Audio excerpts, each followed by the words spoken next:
right here where the ribbons are. Now, if you can look, if you can look from the ground here to here is where the blanket was found, on that branch right there.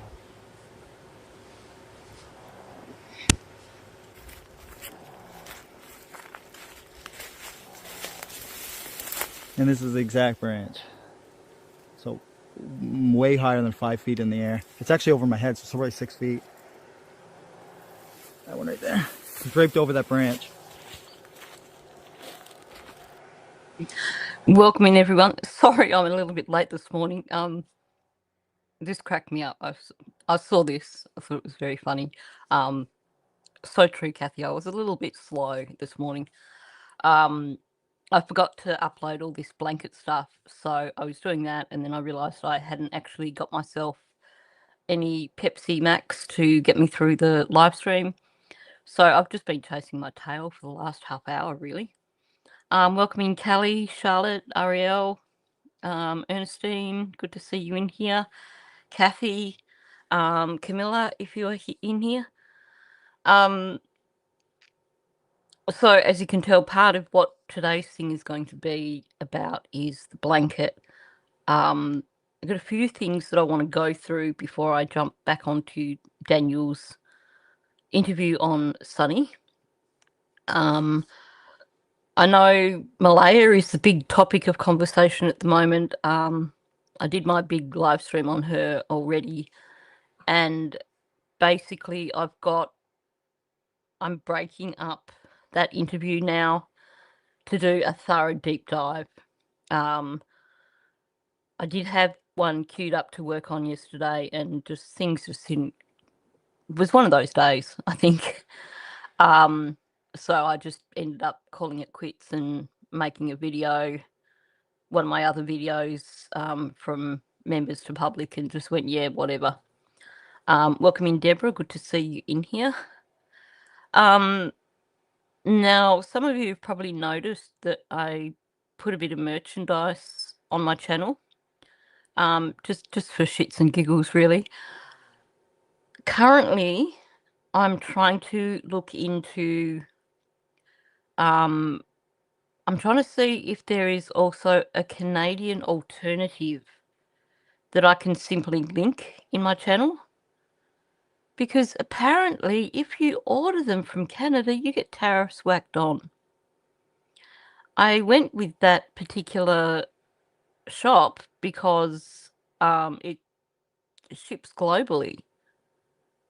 But apparently, if it's in the Northern Hemisphere, it sounds like it must be shipping from the United States, so that if you happen to be in Canada, you get those lovely tariffs that have been added onto everything. Did I get some sleep? Yeah, I did get to sleep sometime after about 4 o'clock this morning. I seem to be running on about 4 hours, average 4 hours sleep these days. I'm not quite sure how to reset my brain. Maybe if we actually get some sunny weather, that might help. It is once again raining and drizzly. We probably had about 4 or 5 hours yesterday with no rain. Rita, I've noticed that autocorrect has gone berserk. One of the things that is really ticking me off at the moment, to the point where I'm thinking I'm just going to have to turn off in autocorrect, is I type I and I press the space and it turns it into in.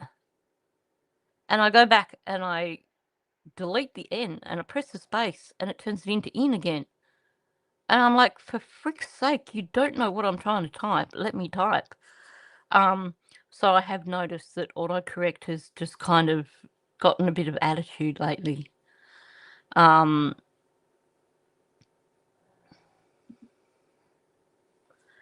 Yeah.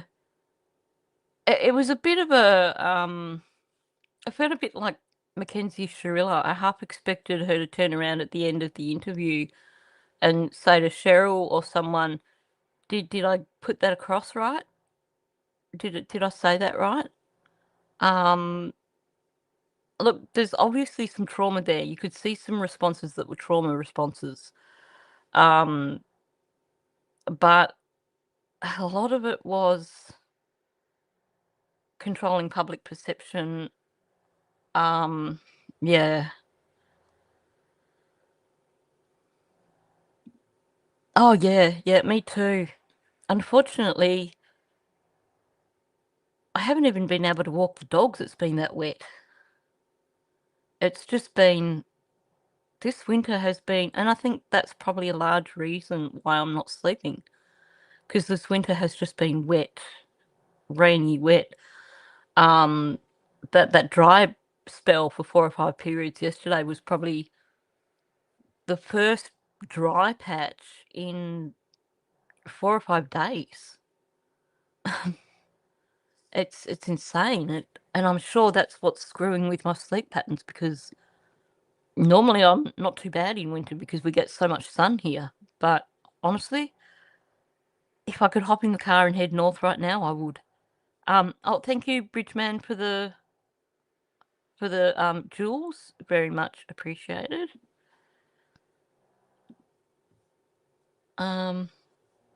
Yeah, gotta love those Trump tariffs. And I'm so glad that here in Australia, our fuel prices are just about to jump up another 20 cents a litre. Because everybody wants to pay over $2 a litre for fuel. It's not like not like we want to go anywhere. And who doesn't want their grocery prices to go back up again? Will go up even more. Sorry, a little bit of snark happening there.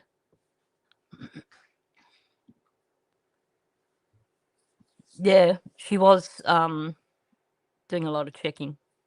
That's for sure.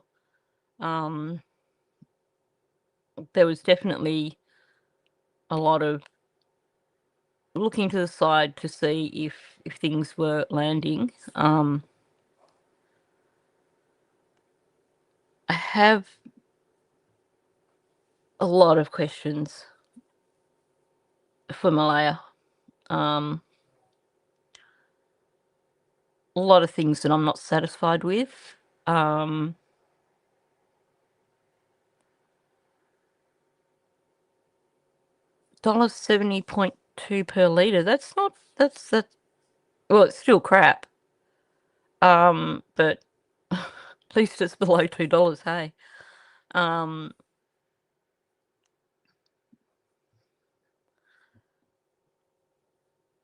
I'm not sure what the price per gallon is at the moment in the US. But I think if you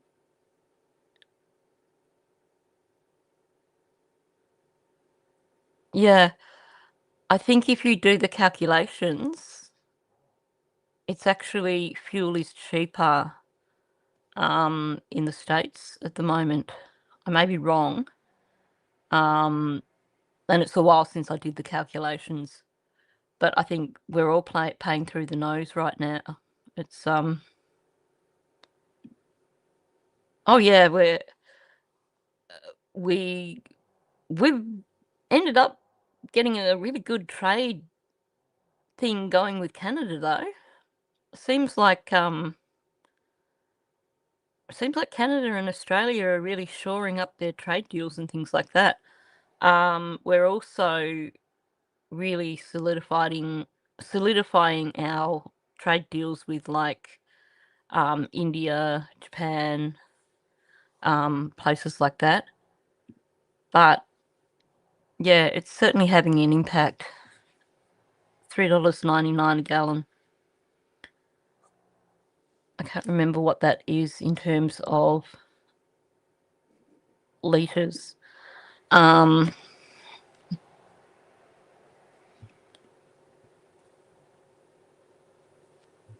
Okay, so 1 gallon is about 3.7 litres. So we're all paying through the nose for it. Let's just put it that way. I can't do the math this morning. No. Canada isn't putting tariffs on us. Trump is putting tariffs on us. No, Canada and Australia have got a really good. Seems like we're working on a lot of trade things. Getting better trade deals. I know in terms of metals and stuff, there's some stuff going on, isn't there? Oh, $18 for Vegemite. No way. Wow. That's insane.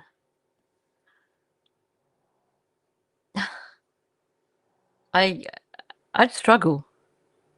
I'd be asking for a care package, but then sending things from Australia like now is so ridiculously expensive.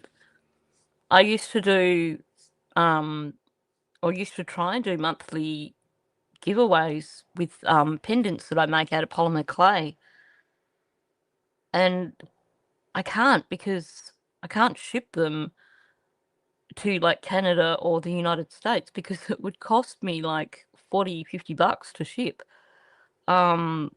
It's just got insane. Is it tasty? That is the eternal question. I love Vegemite.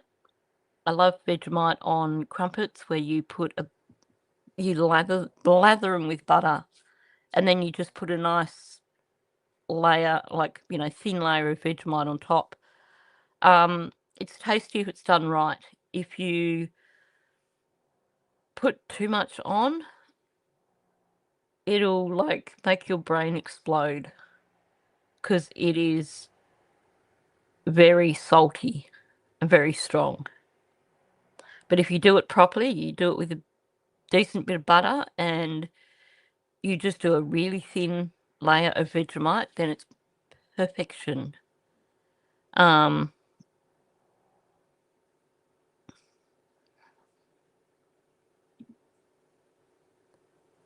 Vegemite is umami, if I'm remembering it right. Now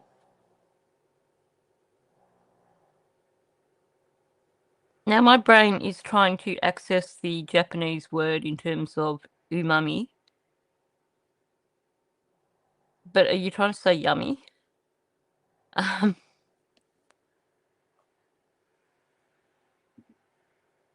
Yeah. I see so many instances of people who don't understand, who try to put Vegemite or Marmite on like it's peanut butter. And then they're like, oh my gosh, this is so gross. But it's like literally a thin smear that you put on. And you've got to do it with butter. If you have a bit of a sweet tooth, then you're probably going to like Marmite better.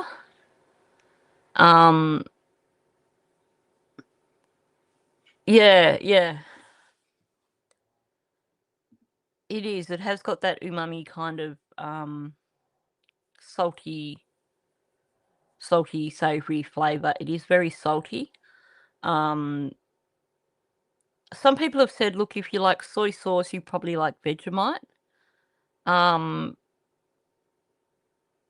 think, yes, in terms of the saltiness and the strength, but in terms of flavour, it's a very different flavour.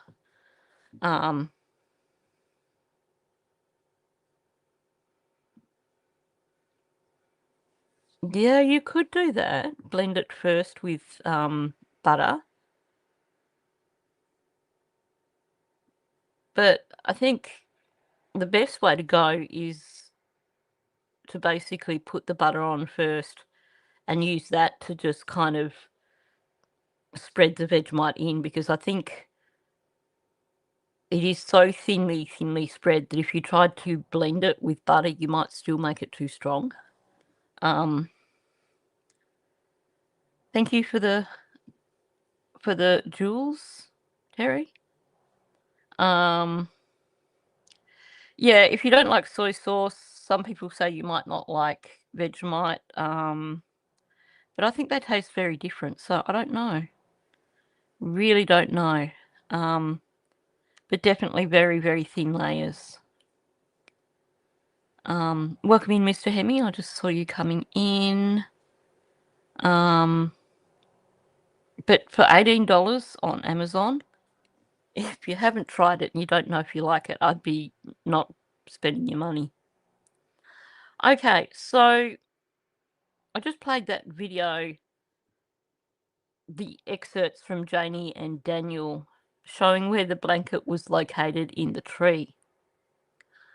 Hi, Nancy, welcome in. Now, I've also taken screenshots from those, so I'll start with those first.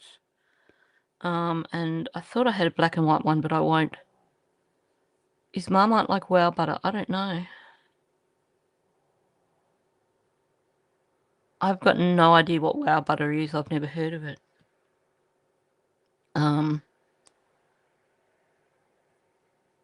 Marmite's kind of black, salty stuff with a little bit of a hint of sweetness. I did, and I've got part of that loaded up to show, which I'll get to in just a moment. So let's keep pushing on. So first of all, this is what Daniel showed in terms of where he believes the piece of blanket was. So kind of a thinnish branch. Now, I didn't see, I'll just replay the videos because I didn't see if he pulled it down when he showed it. Just replay that part of the video. Where the ribbons are. Now, if you can look from the ground,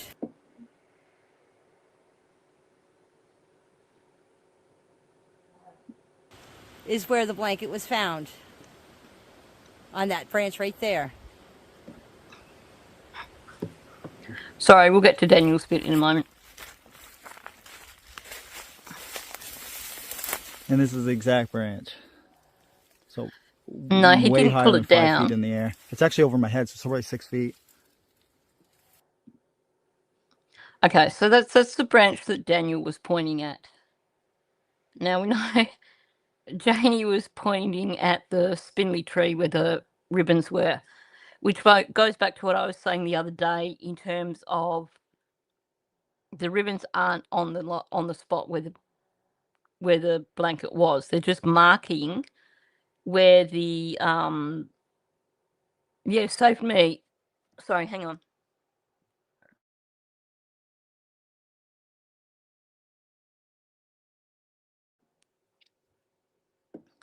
Oh dear, sorry.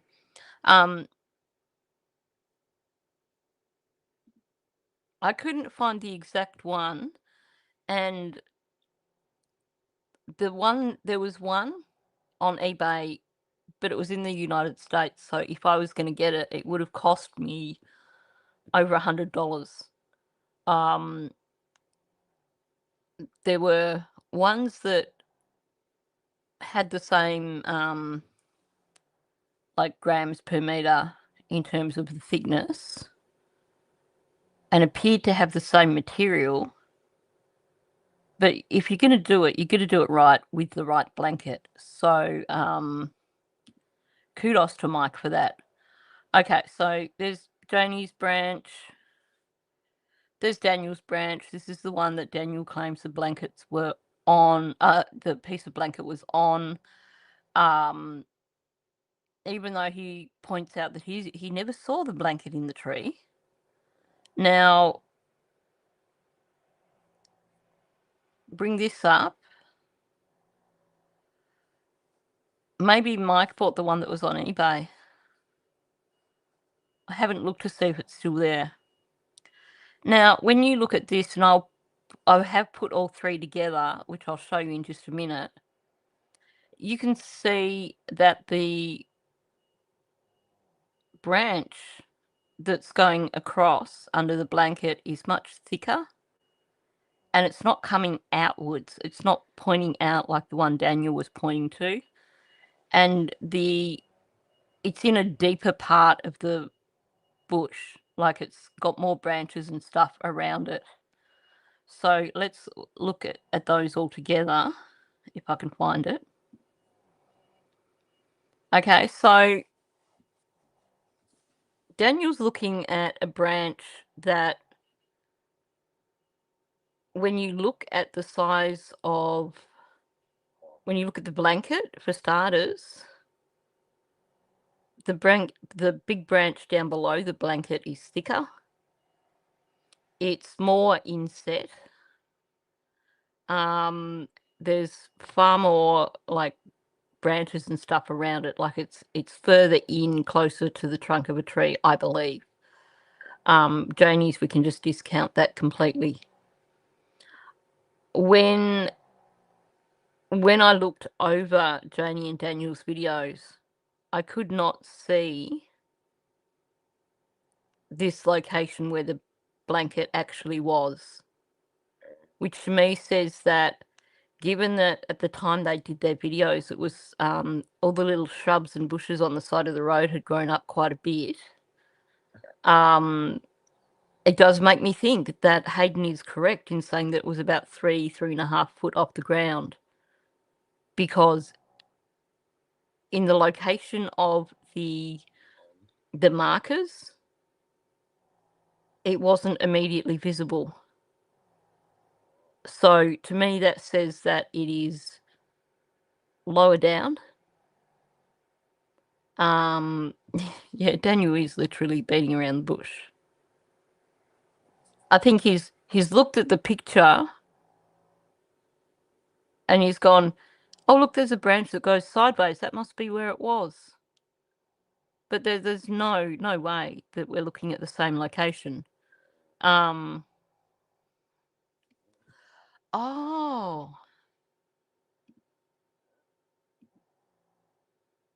You can see ferns in the blanket picture.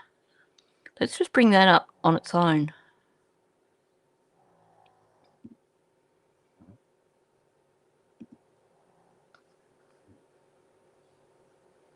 Yeah, it does seem to be much lower down. Oh, you mean on the right-hand side here? They are. Good catch. So that's really low down. Just here next to the, I'm like moving the marker, but the cursor, but you can't see that. Yeah, right next to, like, where the picture ends, that's definitely a fern frond. That's not part of the tree. So this is really quite low. Good catch. So yeah, no, Daniel's completely, yeah,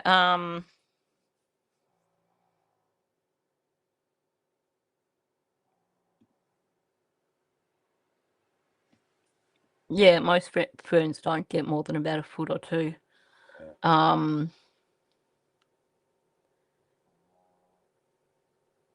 I could see if the ferns were sort of on the bank side and the tree started lower down, then yeah, they might, go up a little bit higher.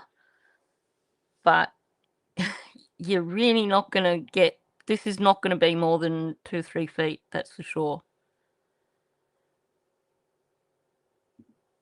Yeah, Daniel's saying it's 6 foot, and people have accepted this based on this video that he gave DT, and now he's convinced and he's telling everyone it's 6 foot up. But no way. Good catch on the ferns. That's definitely. There are tree ferns in New Zealand that are 30 feet high. Yep. We have those ones, like in Australia, you get the ones that have got the big fat trunk on them, and then they've got the fronds really high. But if you're looking at these sort of ferns that are just like, the little branches that come straight out of the ground, they're not going to be very high. And welcome in Karen and Cool J and Princess.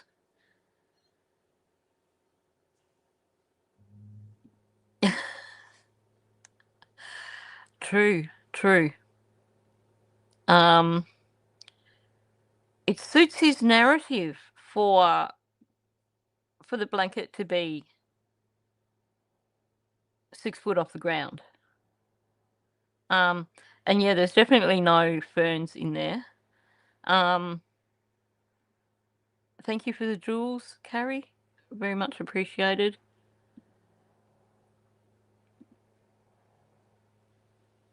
Yeah, I think all he's seen. Well, he himself has said in the Turkey show. He said he's never seen it.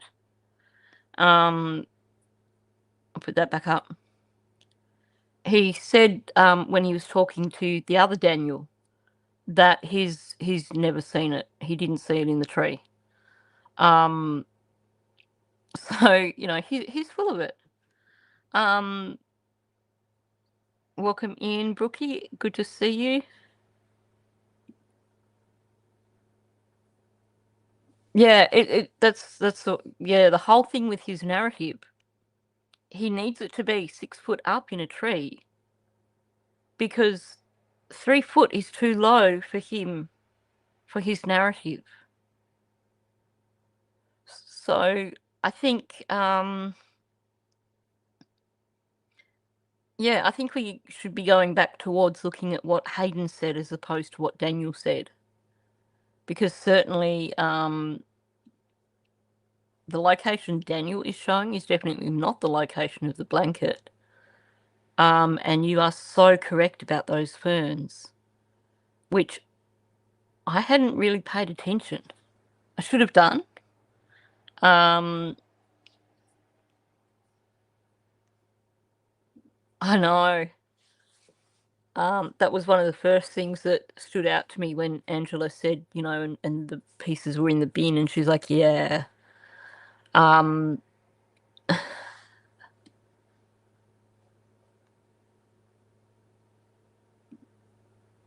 Yeah.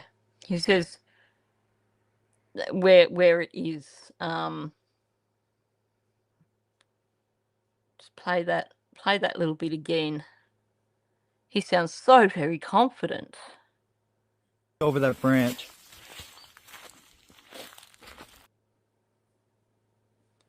Oh, okay, run it back just a little. Hang on, what's going on? No, I just need to press Right play here again. where the ribbons are.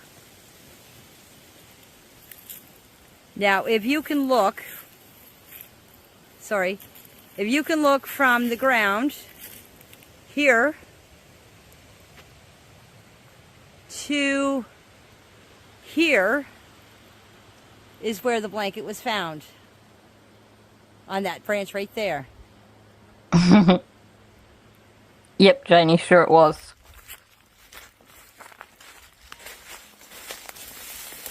And this is the exact branch. Nope, Daniel. Way higher than 5 feet in the air. It's actually over my head, so it's probably 6 feet.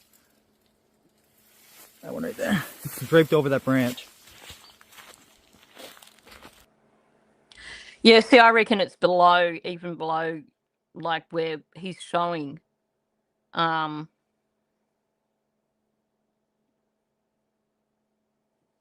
Yeah, I think if you went down below the level of the road, I think that's where you would see the ferns, in my opinion.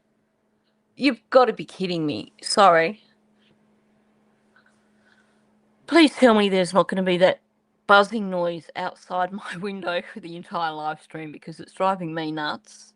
The story of my life, that the council come up and start working on something right outside my house. Now I have run this forward, and I'm going to... Now I need to change the banner here. Once again, I don't think Daniel did get that branch right. It's not even the right thickness.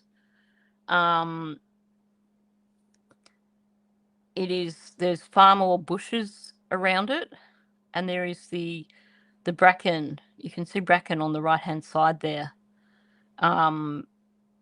The one that the blanket is above goes sideways, like the one he was holding comes out a little bit.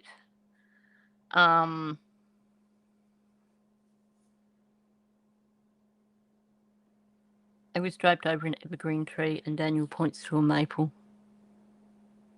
Yeah, it is a more bushy kind of tree as well, isn't it?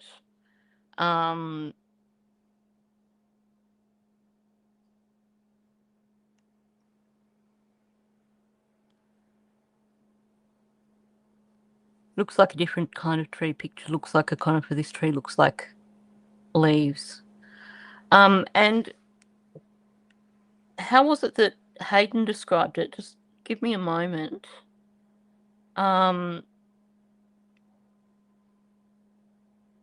Just going to scroll back down into the documents. I should have had these. I should have had Hayden's thing there, which would have been a really good idea, but I was so busy getting organised. Okay, let me see.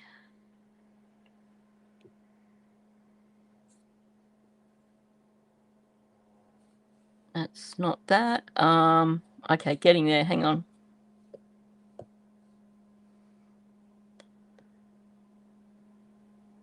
I really should just have these there where I can grab them when I need them.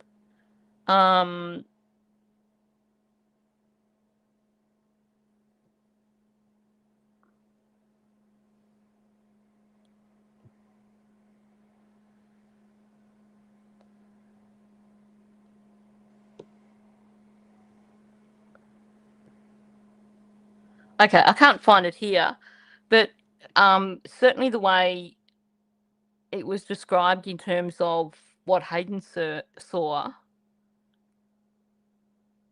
sounded different. But no, I don't believe that this is the same. They're very different angles as well. The leaves on the tree with the blanket is a balsam fir. Yep. Thank you, Karen. Welcome in, Belinda. Good to see. The green needle tree is a fir tree.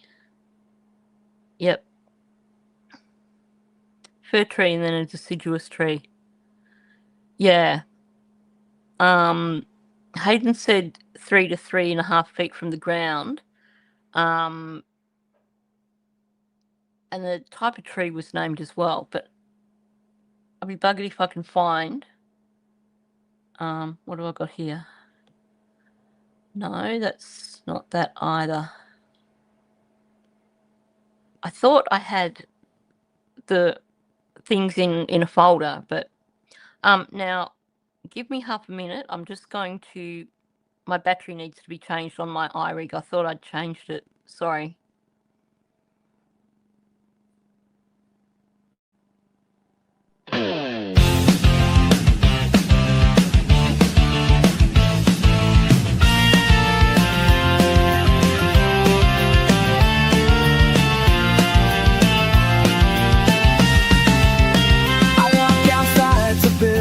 So tall, the cars are parked and watching me, they all speed away when I step out the door. They take my pics and videos galore.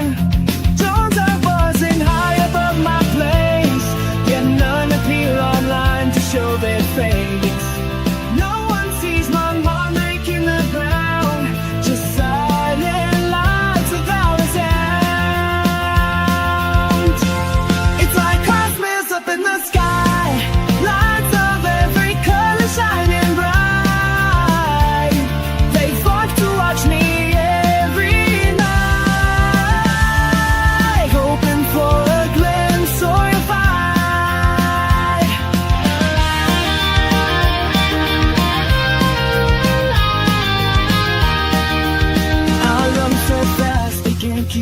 up, they chase me through the wasted flush.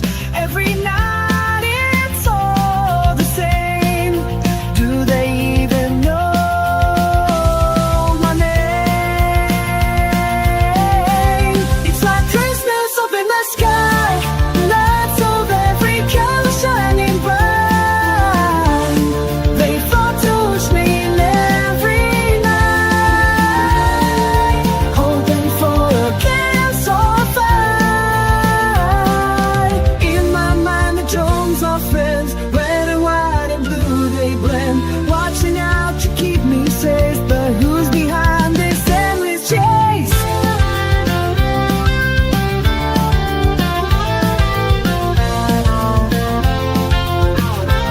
It's like Christmas up in the sky, lights of every color burning bright.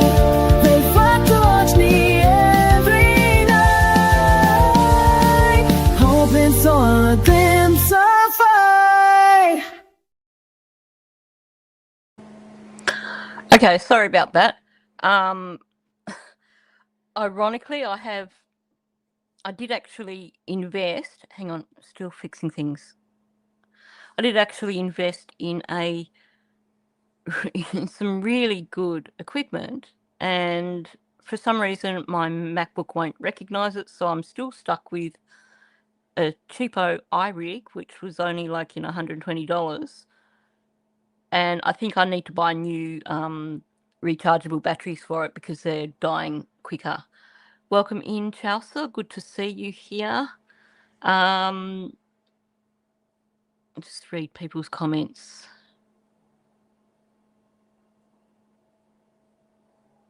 Describing as a Christmas tree is more accurate than the tree that Daniel said. He didn't actually. Okay, I'm in the documents now, so I'm just going to scroll down and see what it was actually. Okay, let me see. Bear with me for 2 seconds. Okay.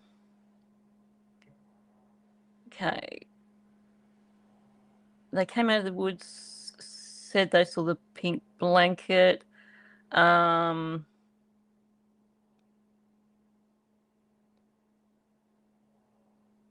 Okay, it's going to be in Hayden's statement.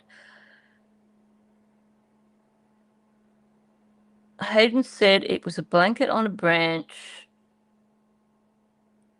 He said the tree was a small, bushy tree, more like an alder.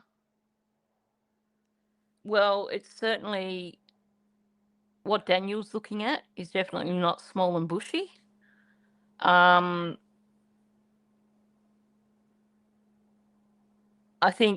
mean, what we're looking at here, I think there's branches of other things going through as well. But certainly what Daniel was claiming is not a small bushy tree. Now, here's where I have to eat humble pie. I've put Mike's channel up, and I'm only going to play part of his video, so please make sure that you go over there and watch the entire video for yourself and give him a hype, give him a like, leave a comment, because obviously all those things help his channel, help get his video out in the algorithm. So Mike MX has once again gone above and beyond. And like I said, this is where I have to eat humble pie, because I was convinced that you would have to cut that blanket. Turns out I was wrong. So let's watch this part. So it speaks anyway.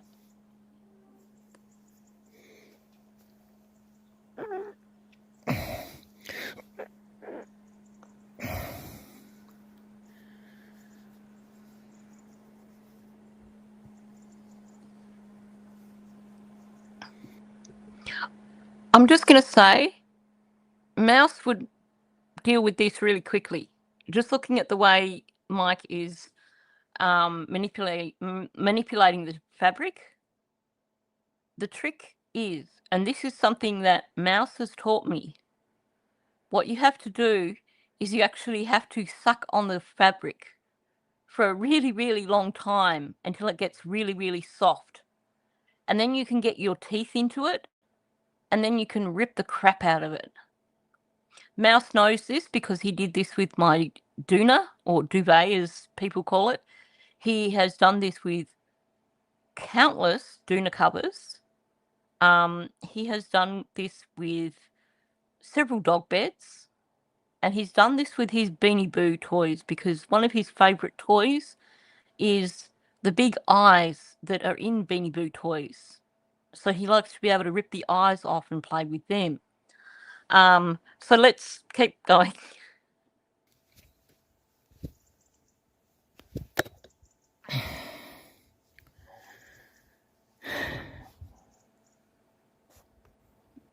And yes, Mike does show at the beginning of the video that it is the same blanket.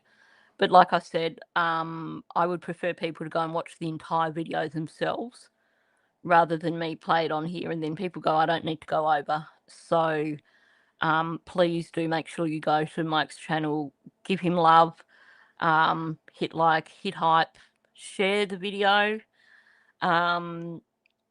and yeah, leave a comment for him as well, just telling he's a legend. So, Mike, did you put your back into it? Did you give it your all? Yes, I did, and I'm fairly strong. And it wasn't given. So I hear people saying, well, what if you cut the edge band and would it rip then? Okay, let's go.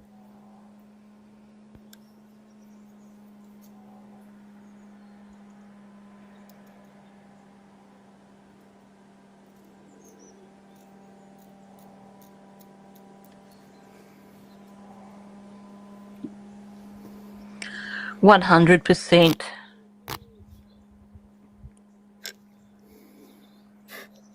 So there you have it. So easy. Like I could have had much in reserve, loads in reserve, as in, at a guess, maybe 40 pound weight would have tore that. Yeah, easy ripped. When it's cut, when the band on the edge is cut, it's easy ripped. So anyway. Okay, and I'll stop it there because, like I said, I'm not going to play his entire video because that's just, I know some people do, but I just remember when I was first starting out and it was that whole catch-22 of a much larger content creator on one hand was getting great awareness for my channel, but because she was playing entire videos from my channel, it also meant that I wasn't getting as many views. So please do go over to Mike's channel at some point, watch that video in full right through to the end, because YouTube does actually pay attention to how much of the video you watch. I recorded that so that I'm not actually messing with the algorithm, stopping partway through. But please go watch it all the way through, hype the video, hit like, leave a comment, tell him he's brilliant, thank him for advocating for Lily and Jack, and share it, because it's certainly given us one answer.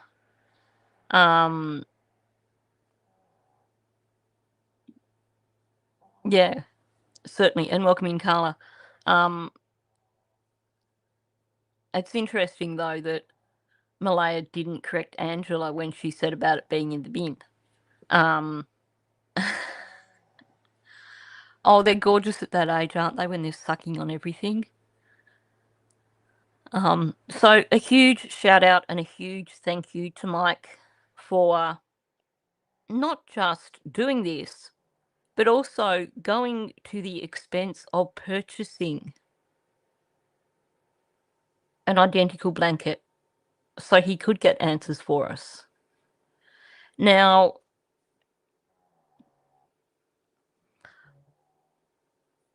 I do believe there is significance to the blanket. Forensics would not be holding on to the blanket if it wasn't significant. It would have gone to forensics, they would have done their testing, and it would have been sent back to RCMP and entered into evidence.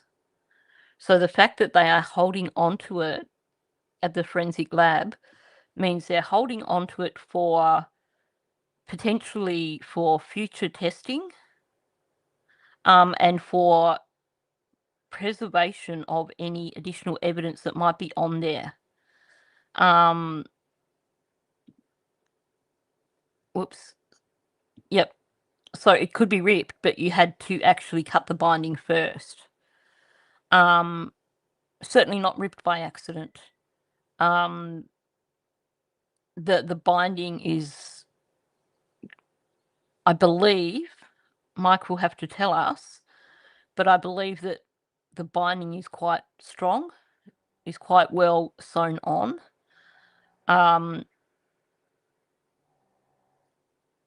It did seem like it took a bit of effort cutting through the binding, but these are questions that Mike can answer.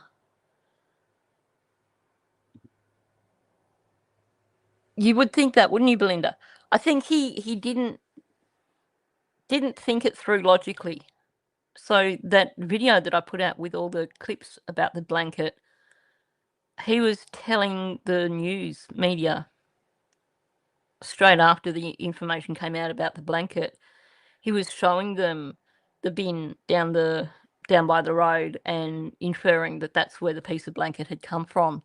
So I think he set up his narrative early on without thinking about how it would actually work.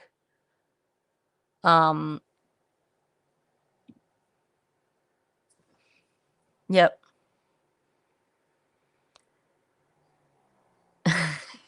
Sorry, I'm just laughing at Hemi's comment. Yep. You have someone in Ireland who is one of the biggest advocates for these babies. And Malay is only coming out now after 15 months. Whoops.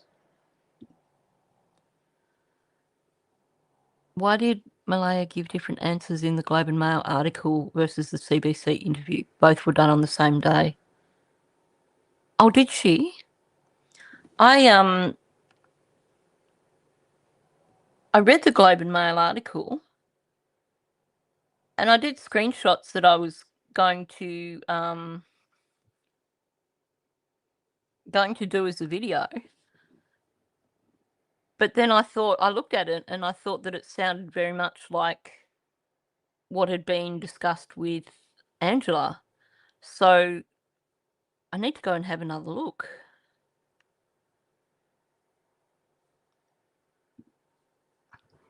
Yeah, there were certainly instances where she said things that sounded so much like Daniel's narrative. Yeah, I've got a Rochelle fleece blanket here, and the binding has come away from the edge. But where the binding, and maybe this is another job for Mike, if possible. Hang on, let me have a look at the binding here. Okay, the next challenge for you, Mike, is to unstitch some of the binding from the edge of the blanket, just in one spot, and see how easily, without any scissors or anything, just unstitch the binding, and without the binding, see if it will tear without the binding to keep it from damage. Because, yeah, I know this blanket I've got here, and I'm not a little kid dragging around, which apparently Lily was doing. So it is quite possible that the binding has come unstitched. my understanding is that, you know, the edges, I mean, on mine, the edges are pretty well finished. But yeah, maybe that's something that Mike can have a look at for us. Oh, has Mike got you blocked, Hemi? You know, you do upset some people sometimes. You just amuse us in here, but you do tend to upset people occasionally. Anyway, now we are coming back to the blanket in a minute with Daniel, but I wanted to bring up something now. I'm not going to go through the details of this too much. I'll just pause that for a second. Now, this is not anything to do with Lily and Jack's case, but it is. So what I'm showing you here is cell tower data from the Maddie Soto case. And what you can see here on the screen shows you how triangulation works. So the purple lines that you can see are the signal from Maddie Soto's phone. And the angles that you can see are the location of the towers. So the curves, the part of the circle is basically showing the tower, the range of the tower. So what it's showing here is you can see there's actually 3 towers. And what they've done is they've used the 3 towers, the location of where the signal overlaps on the 3 towers to triangulate the position of Maddie's phone. So that's what triangulation looks like. Now, if I move on, now at this point in time, for some reason, this was only pinging off 1 tower, meaning that essentially it could be anywhere on that semicircle, because they can't compare it with other towers. So in Lily and Jack's case, this is what the situation would be in terms of phones in the area. There's not enough towers to get a solid hit. The only way they're going to do that is if they actually are able to take specific phones and then they download the phones and they get GPS from the phones. But if they are using towers to figure out phone locations, then basically they can't really do this somewhere out Lansdowne Road because there's not enough towers. So it's going to be something like this. Now, I'm going to move on to one of the slides that actually shows where they've recorded movement, because this will... Okay, I'll get there in half a minute, sorry. This is all trying to get to Stearns' one because it shows his movement. Okay. This shows you how they record movement, because basically this is showing you the cell tower pings based on time. So at 8:14 on this particular evening, you can see that the cell phone hit 1 tower first, and moved along, hit the next tower, moved along, hit the next tower. So that's how you can actually track cell phone movement. Princess, I'll go through this in full on Maddie's next live stream. But I thought this was really, really worth looking at in terms of Jack and Lily's case as well, just to give people some understanding of how they can track cell phones in the area.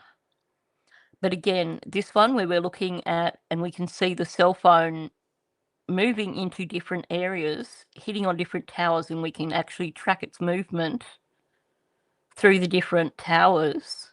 Again, this is in the middle of Orlando, where there's cell phone towers everywhere. So this made it really easy for them to track the movement of these cell phones. So again, you can see at 8:21, they've now tracked it from where he first hit that first cell tower, and you can track his entire route based on the cell tower pings. And you can see over on the far side, that's Maddie's cell phone at her grandmother's house. So that's on the move. That's headed back to the townhouse. But you can see the movement. Welcome in, Dawn. Good to see you. This is how, with cases, you see them say, well, this is the definite route that we have, and this is the route that we believe. Because in terms of tracking a phone, you can triangulate with the different towers if there's enough towers. I hope I've explained that properly, or clearly enough to kind of help people understand. But basically, this is so this is from the evening before Maddie allegedly went missing, and it just basically tracks locations. You can see here the phone's not moving, so it's not actually pinging on anything. Then you see Jen finishing work, and her phone is basically pinging off towers as she heads home. So again, then you've got, because the phone is stationary there, it's only pinging off one tower. But obviously they know at that point, because they've already triangulated it, they know that it is back at the house. So when the phone is stationary, it won't necessarily ping off more than one tower. Anyway, I just thought that was something that was worth bringing up, because when we were listening the other day and Daniel was talking about triangulation, I think he didn't really understand what it was. And I just wanted to show how triangulation needs multiple towers. You can't triangulate from one tower. Okay, now where is the audio? I think I've covered all the bits that I wanted to cover. Again, huge thank you to Mike MX for helping us out with the blanket, and this is definitely me eating humble pie and saying, yes, you can actually cut the blanket and then rip it. Yep. And that's the thing. On Friday, neither Jamie or Daniel had their phones with them. Their phones stayed at Gairloch Road. He took his phone with him on the Saturday, according to him. But again, they won't be able to track his exact movements on the Saturday because of the limited number of cell towers.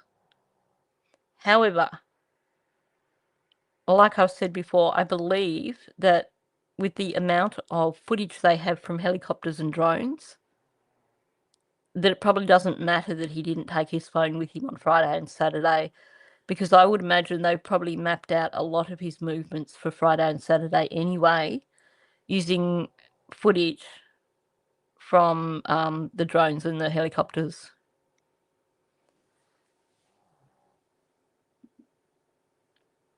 Yeah, was that Saturday? Now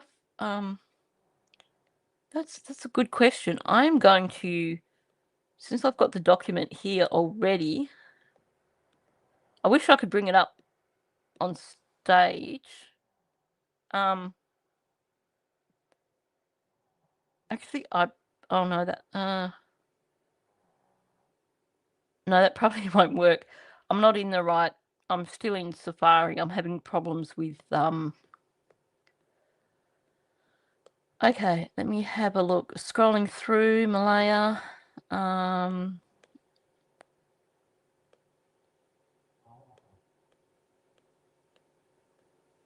looking for Daniel right here.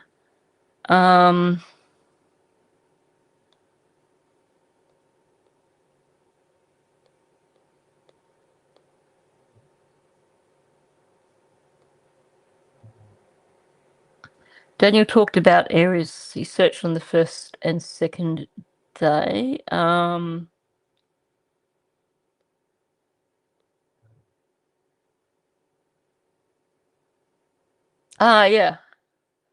At one point on Friday, good catch. I hadn't realised that. Claims he didn't take his phone with him, but on one point on Friday, before dark, he took a half-hour video on his phone of where he was searching. It was a steep part of a hill, and he does not think Jack and Lily could have gone that way. He was using a flashlight on his phone to try and see in culverts, but he didn't see anything in the water.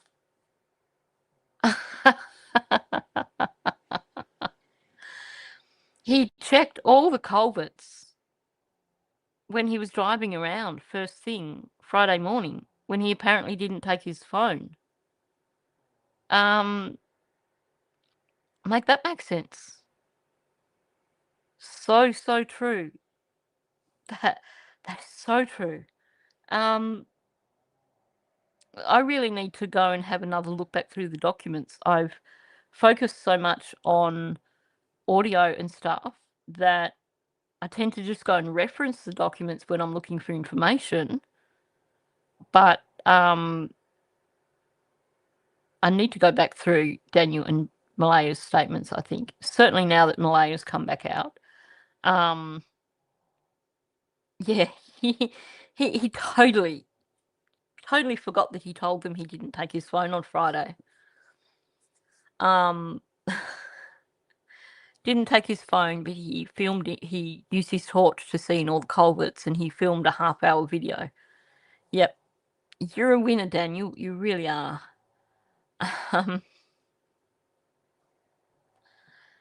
Yes, he did. He checked all the dirt roads, except the one where the blanket was. Another good point. He is special. He really is. He's truly special. Gotta love it. Okay. So now that we've looked at the measurements and stuff for the blanket, let's have the audio where he's carrying on about exactly that thing. And then when you look in the documents, it says that, Hayden said it was like 2.5 or 3 feet off of the ground. Right. That blanket was hanging clearly above my head. It was 6 feet. Yeah, I'm 5'10", so it was at eye level. So it's around 6 feet in the air, draped over a branch. The kids couldn't put that there. What are they going to do? Stand there and throw it up in a tree? Well, according to DT, that was possible. That's some birds. And also, DT got stuck on these things where I don't want to speak bad on DT. Yeah. Daniel's upset now because DT clearly went, yeah, nah, I've had enough of this. We all have squirrel brains at some point in time. Yeah, he never searched the pipeline. He actually never saw the blanket in the tree. What did he say about Hayden? Did he quote him wrong? The documents say 3.5 feet, don't they? What did he say? And then when you look in the documents, it says that, Hayden said it was like 2.5 or 3 feet off of the ground. Yep. Right. That blanket was hanging. Yep, he's so right, Mike. I didn't have that part of the transcript because I kind of clearly screwed up, as I do. But yeah, he's misquoted Hayden. He does that a lot. He will tell you something is in the documents, but he'll misquote it to suit his narrative. Oh,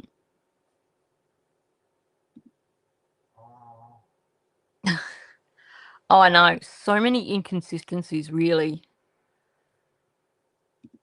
Yeah, and he's pissed about it. Because the inebriated ostrich was his friend and was really pushing Daniel's narrative for him. And then he just basically wiped his hands of it and walked away. So Daniel's a bit bitter about that. He searched everywhere, but really searched nowhere. And he took his phone, but he didn't take his phone. And now he's trying to gaslight Hayden. He's trying to say that actually Hayden's way wrong because, it wasn't 2 foot off the ground. But at the same time, what he's saying is also not factual. Daniel's little treasure map, yeah. That would be interesting. I have to say, in terms of what he's saying about this half-hour video that he took, I think I sent you a LiDAR image for that. That's also off Lansdowne Road, in terms of the one place I could find where there was like a really steep spot, which is, what's it called? It's actually got a specific name.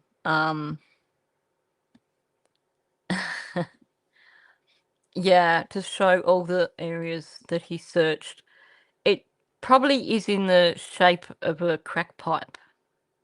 It's probably a map with the shape of a crack pipe on it, in my opinion.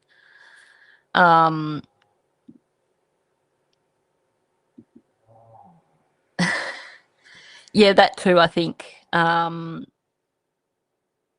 think they were definitely on the move on the Friday. Just the thing that has always stood out to me is Janie talking about heading up through the woods, and she met Daniel up on that road. And I don't think that's a coincidence. And I don't know if that part of the story has been put out there because someone saw them and they've been asked about it. I don't know. But that's no coincidence, in my opinion.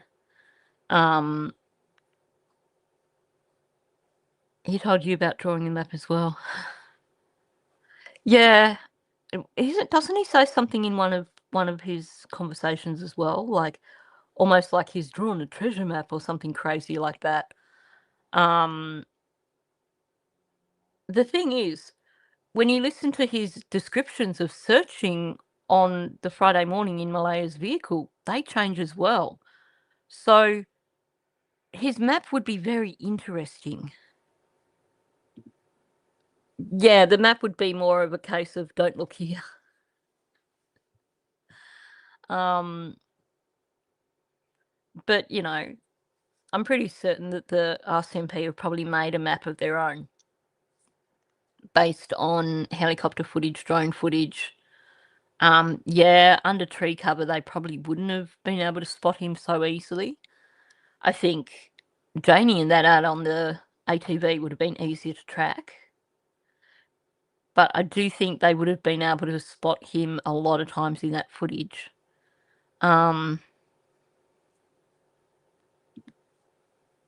Yeah.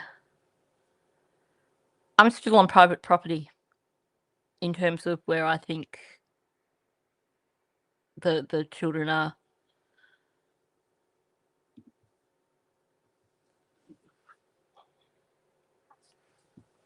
%, Charlotte. Oh yeah, yeah. They would certainly. There would have been reasons for him marking what he marked on the map.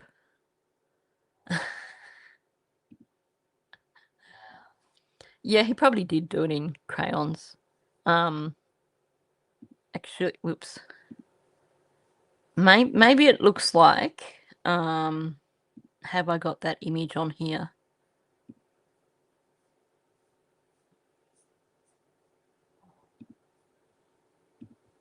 Maybe the map looks a bit like this. If you just overlay that on a map of the Lansdowne station area, that's probably what he drew for them with his crayons. Just saying. Anyway, where's that video gone? So many things on here, it's hard to find the video again. Of my head. It was 6 feet. Yeah, I'm 5'10", so No, it it was wasn't. at eye level. So it's around 6 feet in the air, draped over a branch. The kids couldn't put that there. What are they No. going to do? Stand there and throw it up in a tree? Well, according to DT, that was possible. Yeah. That's some birds going by. And also DT got stuck on these things where I don't want to speak bad on DT. Yeah, I mean, I haven't come on here to bash other YouTube creators, right? Yeah, DT was stuck on the boot print on the pipeline. Yeah. And I'll let the public know that was never 100% accurate, confirmed Lily or Jack's footprint. Right. And I want to say that openly so the public knows that was never 100% confirmed. The investigators went to Walmart and they bought the exact same boots, right? And they did all the. He's really got his knickers in a knot over DT's theory about those boot prints being legit and that the kids wandered outside the search area. For some reason, that's really got his knickers in a knot. And I think that's probably because he wants to sell the narrative of them being put in a car and driven away. Welcome in, Bonza. Good to see you. Wow.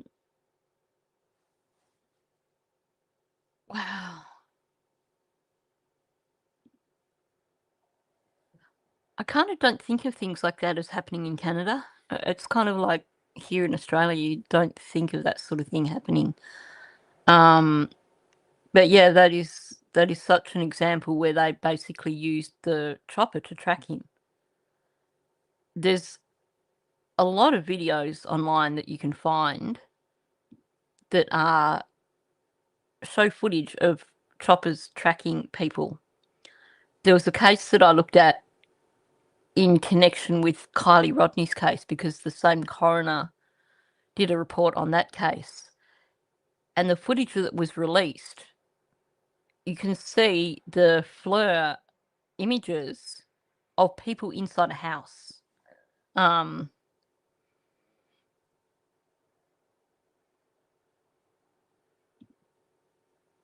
Yeah, some private land is very large and hard to keep an eye on it at one time. So true, so true.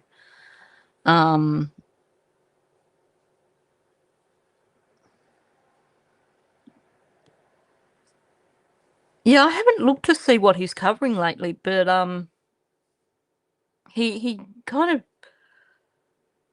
very abruptly left.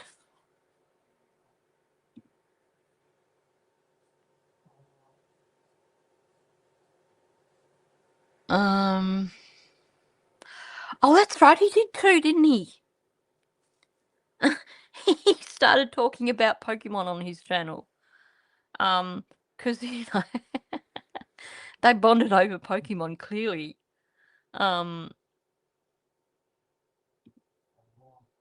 Malaya also told you they found bare footprints there as well, and she thought they were Jack's. That's interesting. I have to say, anything from Malaya or Daniel, I'm not going to put a lot of weight on.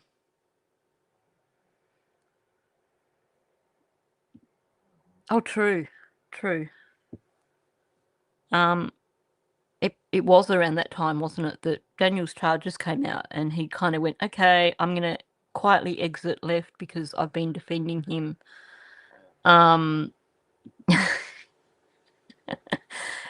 DT got lost looking for Pokemon. Yep.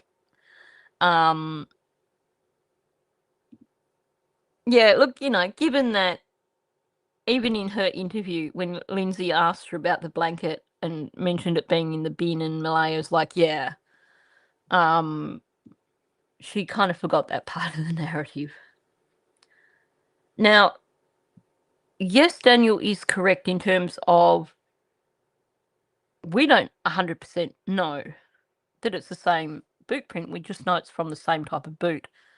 And we're talking about Walmart boots, which are obviously going to be the most affordable option. And we're talking about an area with a rather low socioeconomic status. Like, the people in the area aren't exactly living in $1 million mansions. So chances are there's a lot of kids out there with boots the same.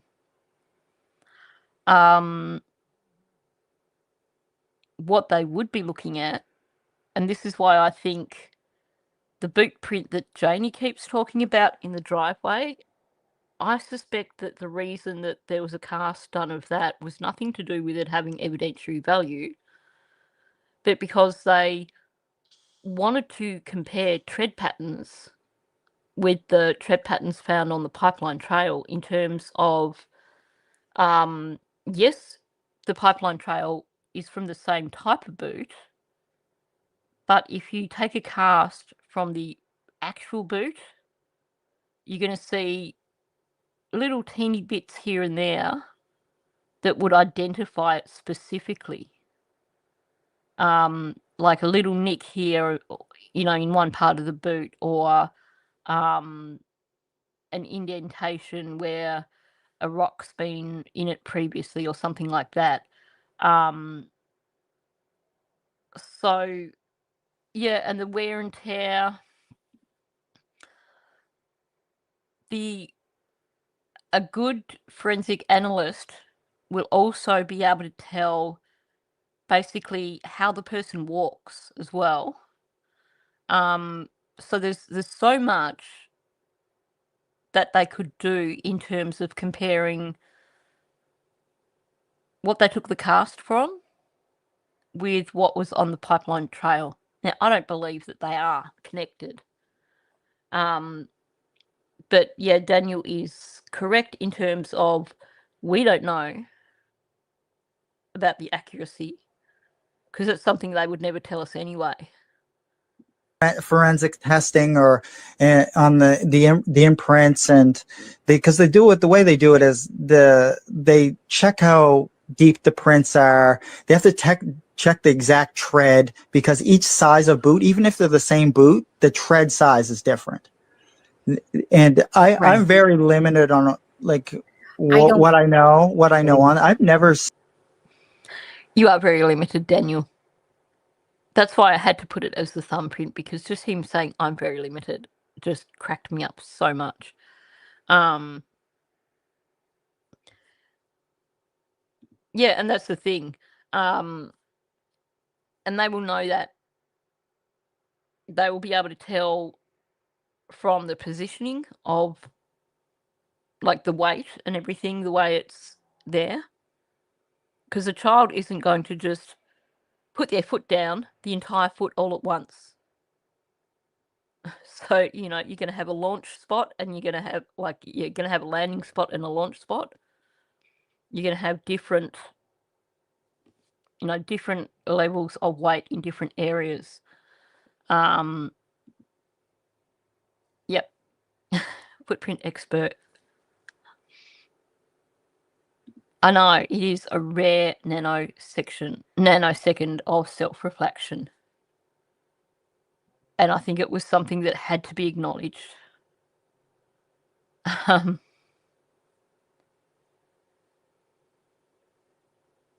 Oh, I know. I was having a rant about that earlier, Bonza. I think predictive text has just reached the point of being ridiculous. Yes. Now this is what was being shown in the interview. That was my comment in my live stream the other night when they were saying, "Oh, Lily's Malaya's brought all these things for Lily," and they were showing this doll, and I'm like, "Nah, we've got photos of this." Yes, exactly. And they will certainly be able to tell if the boot prints on the pipeline trail were put there with someone with the weight of a child as opposed to someone using their physical strength to emulate that. He's an expert on everything except the truth. Ain't that the truth? Oh, he knows it all. The actual boot print in person, right? I've only, ever heard about it, and like I'm limited on what I know on it. I know the kind of the location from what investigators told me on it. I kind of know the location, but I've never seen the print in person, right? Given that RCMP are using their main, big fancy lab for the blanket, I would imagine that if there were any additional questions about the boot print, that they would have sent that to the big lab as well. So I think that I feel confident that they would be well and truly all over the boot print thing. But honestly, to me, the fact that neither Malaya or Daniel really want to really have very much interest in the boot print at all, that to me says the boot print is completely irrelevant. Sorry, just laughing. I don't know if you caught that. Mouse was barking at something in his dream. He was probably barking at Daniel. And he's distracted me. He just set the squirrels loose, so let's just keep going. Now, well, I was going to say, like the boot print, I actually don't put no mind or thought into the boot print. The blanket, different story. Now, I was told that forensics came back and that you were spoken to because of the fact that they believe that you planted the blanket and that you were called in. True or not true? I did do a formal interview on the blanket because they needed to know everything on the blanket, right from the origin, where it was bought, everything, the lifespan of the blanket, we'll call it, right? Yeah, he was searching flat out for like 2 days. He even did all the culverts and all the dirt roads and everything, but he didn't see the blanket or the boot print. Go figure. He's kind of being evasive here again. So she's asking him if he was spoken to because they believe that he planted the blanket, and he's gone off at a tangent. Welcome in, pretty birds. Good to see you. That is 100% what is going on. He's got so much time to do his research now. Whoops. Yeah, exactly. You don't see much when you're busy tweaking, hidden out tweaking somewhere in the woods. So it's not surprising, really. Okay, so her question was simply, is it true that you were questioned about the fact that they believe you planted the blanket? Now, that's obviously speculation. No one has said that from the RCMP. What does Daniel do? He starts going, well, I did do a formal interview on the blanket because they needed to know the whole lifespan of the blanket. So, totally deflecting from the question.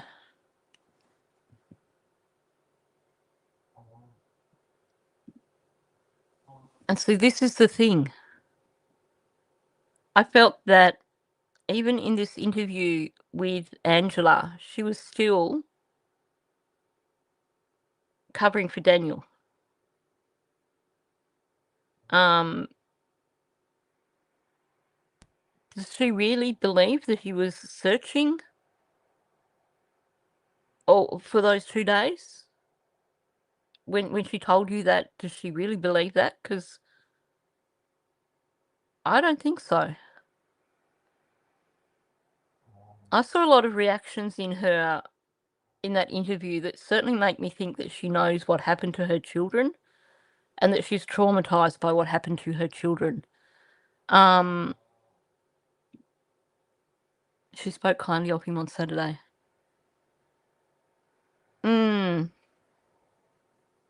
It's interesting, isn't it? That whole, almost like a Stockholm syndrome thing, because we know there was definitely not a good relationship between them at the time. But I just felt like she was still defending him over her children in that interview the other day. Maybe I'm wrong. And I haven't really dug into it. All I have is from watching it the other night, which for me was like, midnight.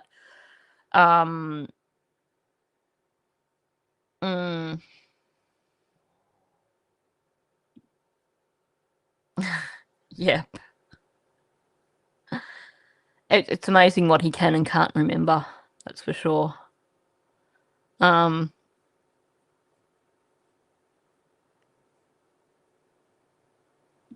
Yes. Now, the boot prints were found at approximately 3 o'clock in the morning, I think it was. We don't know how long they've been there for.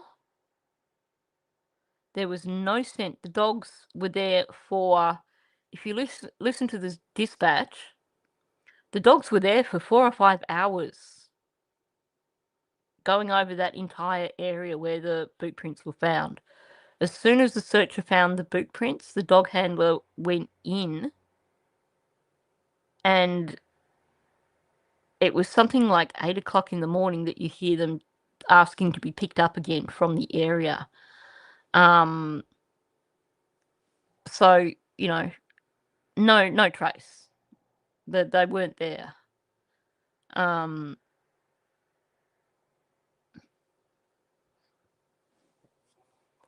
I think, didn't she say that to RCMP as well? Not necessarily the barely getting any sleep or food, but I think she did say something about how he'd been out the whole time.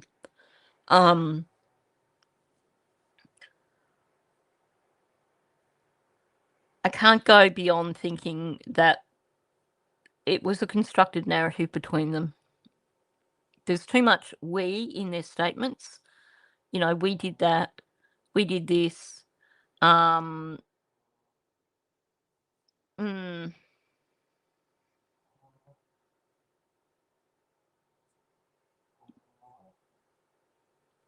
exactly. And going back through,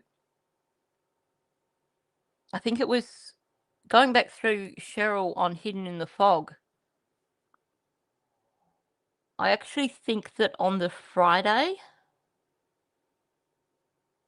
it sounds like Shelby had one of her children with her, which is something that I think has been missed. because Cheryl talks about they were fishing, and they found out, and something about Shelby had to pick up her child first from like daycare or something like that before they headed out there. So even before you consider other people from the area, it sounds like it is possible that Shelby might have had her child there as well. Could be wrong. I need to go back and listen to that, but that was the interpretation I got from the last time I listened to Cheryl talking, like on the Hidden in the Fog audio. They brought me in for a formal interview on that because they have to. They brought Malay in as well. Obviously not at the same time, but they brought us both in. Obviously not at the same time. Yeah, sure, Daniel. Love how he has to throw Malaya into it as well. Well, they brought me in for a formal interview, but you know, they brought Malaya in as well. Did formal interviews on the blanket, right? So they know like the like the lifespan of the blanket or the blanket's timeline, we'll call it, right? Mm-hmm. And because they knew I didn't plant it, I wasn't on the road on May 2nd when it was found. I didn't find the blanket. I have nothing to do with the blanket, right? I mean, That's a ridiculous argument, honestly. I didn't plant it because I wasn't the one who found it. I didn't plant it because I wasn't on that road when it was found. Yeah, good question. I don't think she actually mentioned who the friend was, but she certainly mentioned that there was a friend that she was speaking to on the Pipeline Trail who had a friend who had a child with them. So,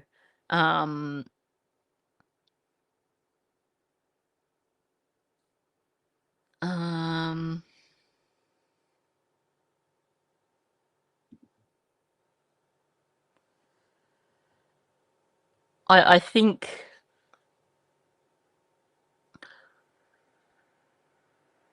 for starters, I don't think Malaya is going to be any use as a witness.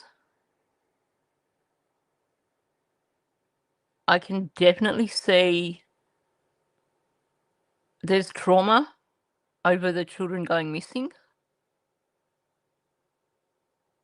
I believe she knows what happened to her children. I believe she most likely witnessed what happened to her children. But I'm pretty certain that there's a lot of things there in terms of mental health that's going to make it difficult to use her as a witness and could well make it difficult to prosecute. I know, that triggered me as well, just when she was like that.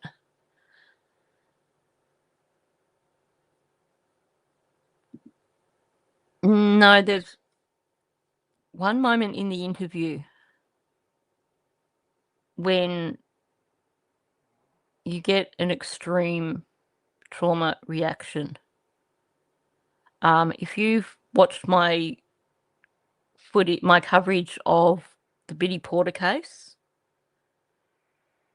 and you saw where Dom was talking about something to do with the case, and his whole body was like tremoring. There's one point in the interview when Malaya was doing that.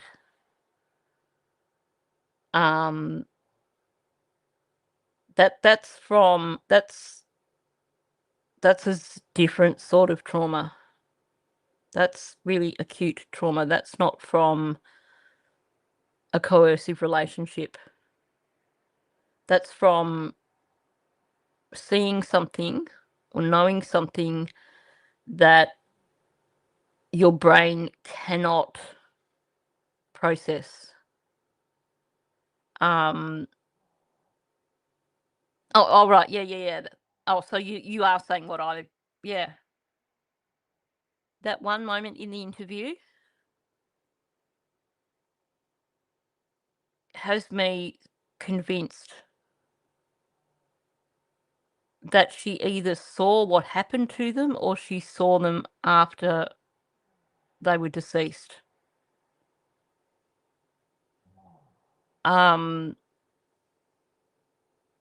You cannot ignore that part of the interview where it is such a clear, serious trauma response. Yeah, exactly. You're saying exactly the same. She knows what happened to those children.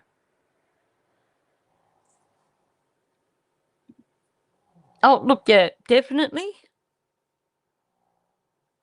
I think this is something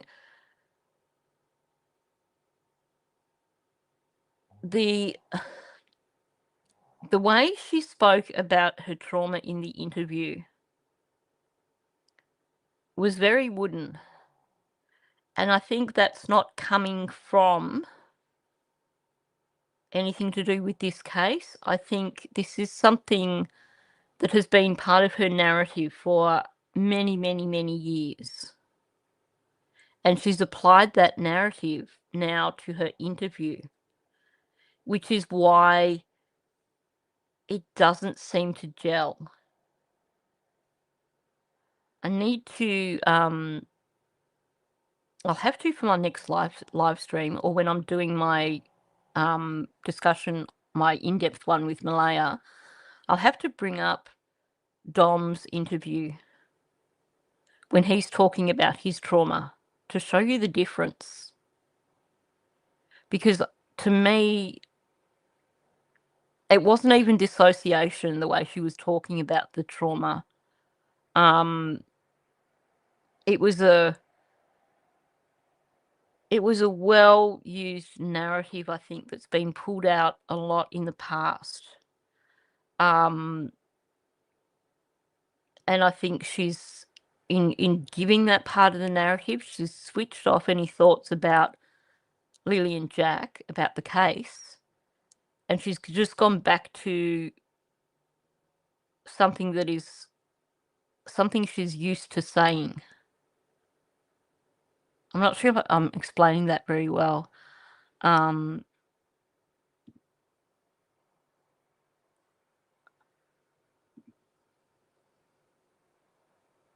Yeah, exactly. I don't think she was responsible, but I think she definitely witnessed something. She either saw it happen or she saw the after.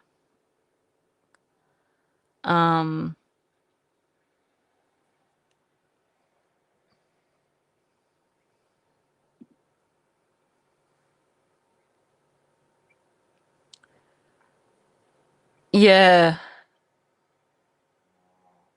Unfortunately, there's a lot of denial going there. So I don't think she's going to heal. But then, yeah, look, I won't get into the trauma side of it right now.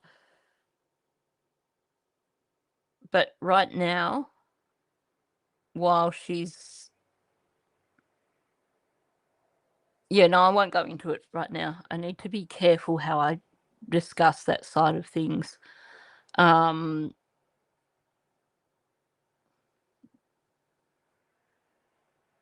Yeah, look, that look of horror was, to me, a parent who their child has done something and the thought of their own child was capable.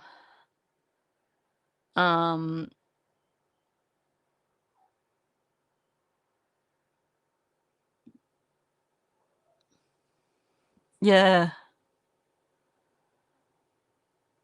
Look, at the end of the day, she's come out and she's stuck with their narrative. This is not her individual narrative that she was giving about Friday morning. This was their shared narrative that she was giving. She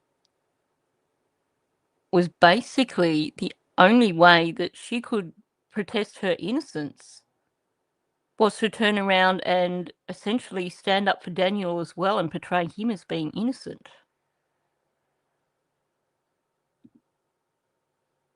I agree, Grover.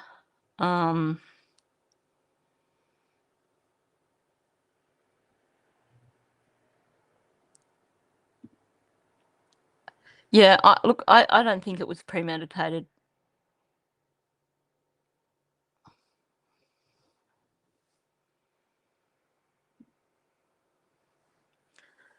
Yeah, there's definitely a lot that's not being processed there. And it's not just about IQ. I think,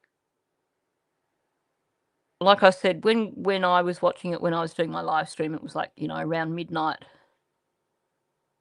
But there was a lot of things that I could not get a read on.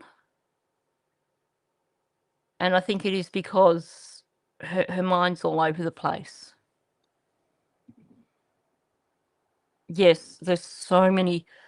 I was so annoyed that I didn't get to do that live stream yesterday, because I really wanted to dig back into Jen in terms of Jen and Malaya, because I see so many similarities between the two of them.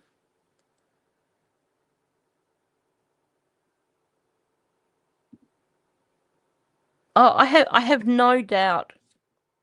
I have no doubt whatsoever that she was made to believe it was her fault. When you look at everything in the documents, when you look at everything Daniel and Janie have said, one thing we can be certain of is that she has had 3 years of being told she's a bad mother.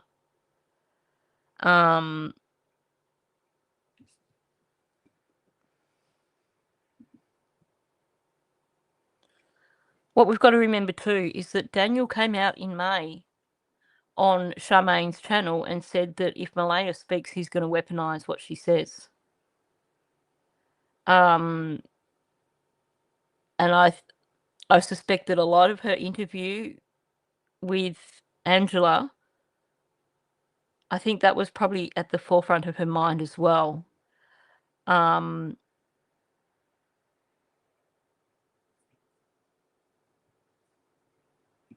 You're certain she feels no guilt?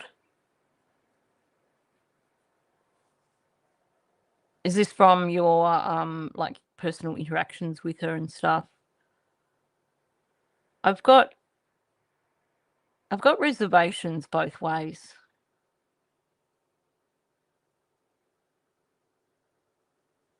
Because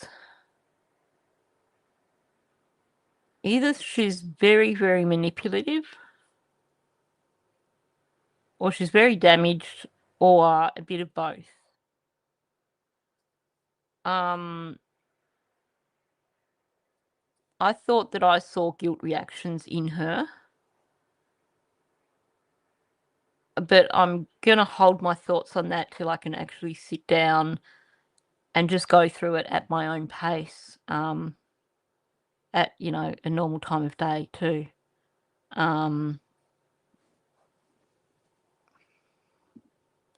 Only that interview and her stance on being owed answers. What's with that, being owed answers? Unreal. I think that's a line that she's probably, someone suggested that she use that, like the Amber Alert thing. It's part of the constructed narrative.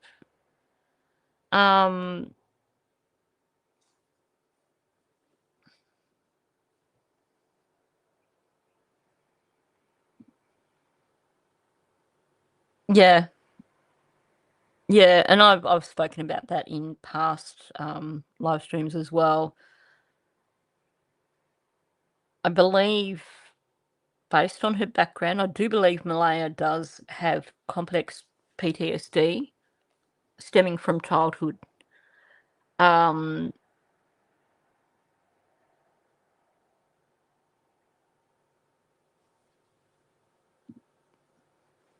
Yeah, I do too. There were a number of things that were said in that interview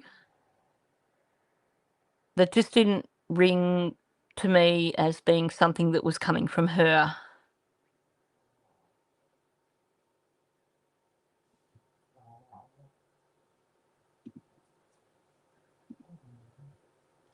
She won't tell the truth while she's got people surrounding her and enabling her and protecting her. I mean, she was doing that interview with Cheryl and Angeline and allegedly Shannon, all sitting there observing. While she's got her bodyguards, she's never going to tell the story of what actually happened to her children.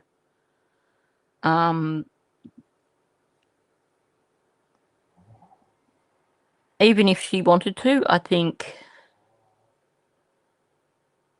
if she suggested that, she would probably be advised by her keepers not to say anything, in my opinion.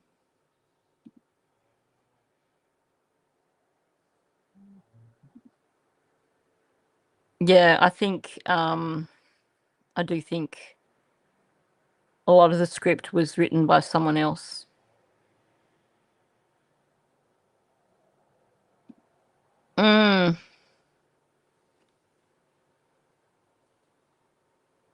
Yeah, there were. Definitely,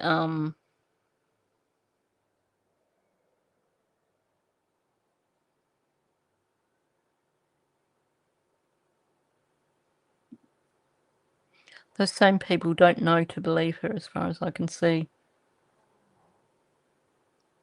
Yeah, I'm not sure. Yep, that was a big standout for me. Malaya, just like Janie and Daniel, was referring to a single event. She wasn't talking about her children going missing. She was talking about a single event.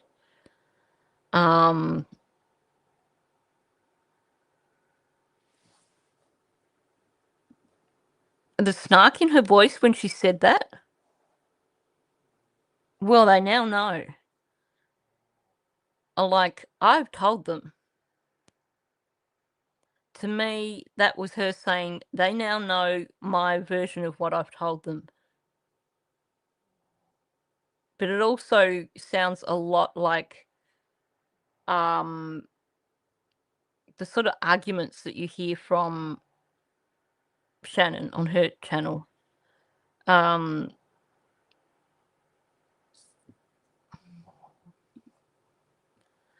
Sadly, Grover, I think that could well be the case.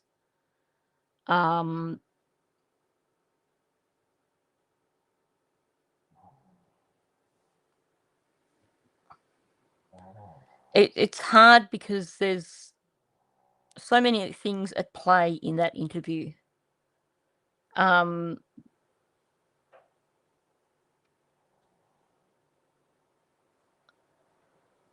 I think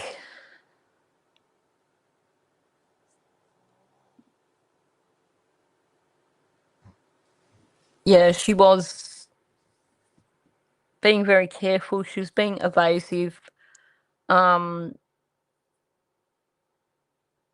She wasn't being 100% truthful in that interview, I can tell you that.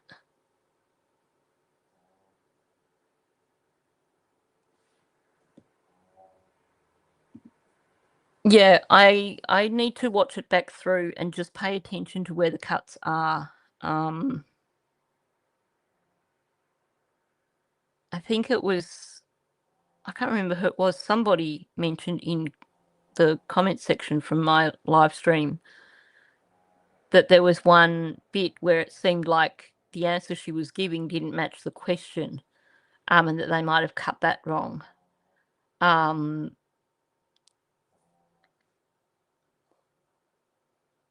But the thing is, I think it was Belinda, she told that it doesn't matter, you can lie to the public. So I'm just getting a little bit frustrated with this narrative that's being pushed in terms of, there's more to the story, but we don't have to tell you that. This way of insinuating there's more to the story that proves Malaya is completely innocent, but we don't have to tell you what that is. It really is a tricky one.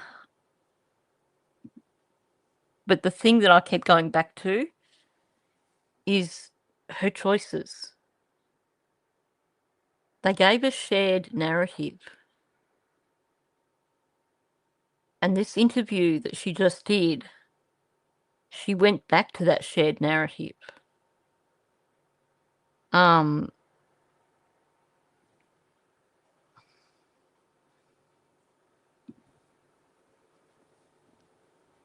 Yeah. And that was where I struggled too, because again, we're supposed to now believe that the pair of them are completely innocent. Well, I don't buy it. There were 3 people on that property when those children went missing. They did not wander off into the woods. They were not taken off the property alive by anybody. They were not abducted. RCMP have made that as clear as they can without explicitly saying it. RCMP have made it really clear without actually being explicit that whatever happened to Lily and Jack happened on the property. Well, there were 3 people on that property.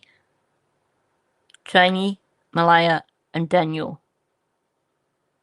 But apparently, according to them, those 3 people are all innocent. And yet, we have that look of horror on Janie's face when she's talking about, my son didn't do anything. We have statements from them that are statements they've come up together that everything's, we did this, we did that.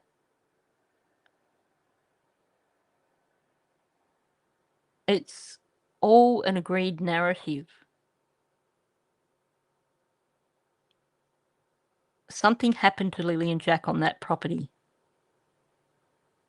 That there's no other way of looking at it. RCMP, everything they've said verifies that. Then we have so much leakage from Janie and Daniel that also points to something happening on that property. So while the 3 of them continue to plead their innocence, how can they claim to be innocent when there's no way that you can take this off the property and they were there? Yeah. Some of them, none of them are innocent, some just may be less guilty than others. Yeah, Janie, this is where it all happened. Every single one of them, when they talk about Lily and Jack going missing, they talk about a single event. This is where this happened, that this happened.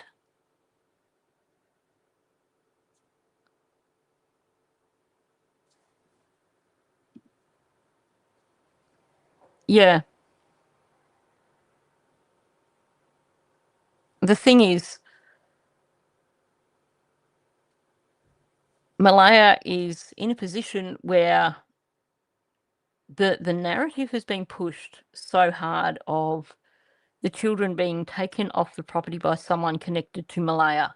So she can't push that narrative and try and flick it back on Daniel because it just wouldn't sell. And it's been made pretty clear by so many people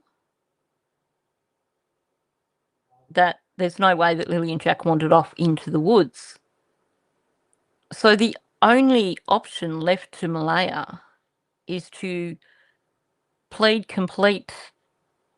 She doesn't know what happened. And she can't implicate Daniel, because if she were to try and implicate Daniel and say, well, maybe he did something to them, people are going to turn around and say, well, you were there. Why aren't you saying anything? You must have seen something. So her only option for making herself sound innocent is to make Daniel sound innocent. Well, there's that, Dawn, for sure. Why did Malaya say to Belinda that Justin was there? I can't drop that one either.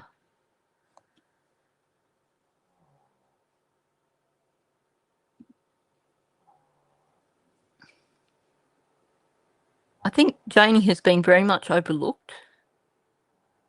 There's so much leakage in her statements. I've said this several times. There's a lot of cognitive dissonance there. I think there's a part of Janie that wants to do the right thing,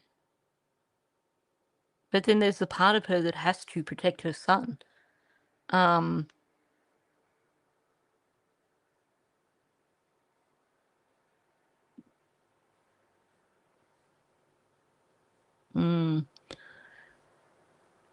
True, Bonza. I can't put that up because we can't speculate on anything to do with Daniel's case. I kind of don't think that relates to... In fact, hypothetically, this is only hypothetical because obviously we don't know who the individual was, but Daniel's charges go up to March. They don't go up to May. So the charges occurred several months before the children went missing.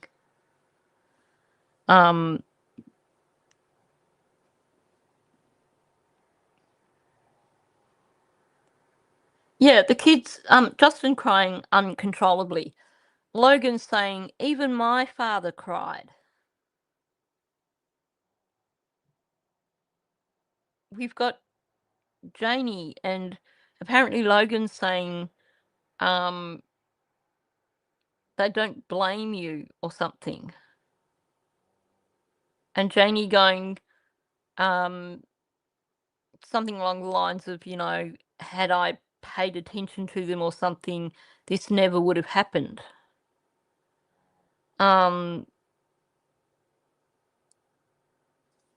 Too many things that... Exactly.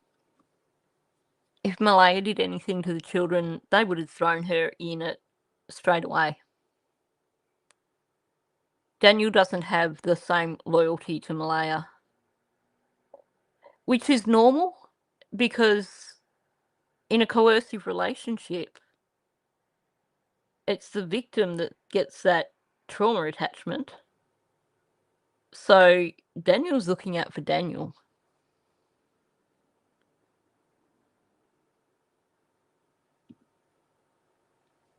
Yeah, I think that's true too. I think a lot of that interview was trying to make sure that she didn't give Daniel anything that he could weaponize. I think you're right about that.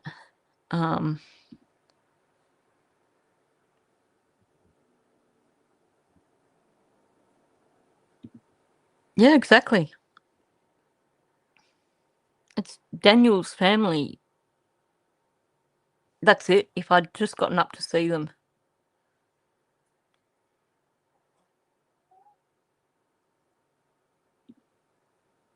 Yeah, that's what I was trying to say in my jumbled way. Her only option is to protect him. Because if she says anything that's going to incriminate Daniel, she was there with him. So it's going to incriminate her as well in terms of being a witness and not saying anything.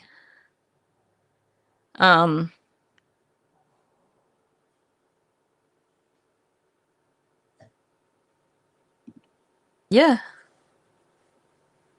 And then you throw Janie into the mix. She's both their alibis because she allegedly heard the children that morning.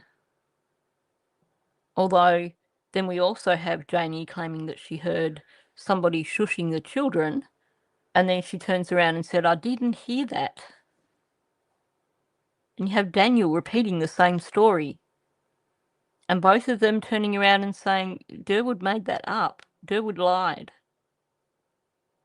And then them accusing Belinda of making it up. Like, why would you just randomly make something like that up anyway?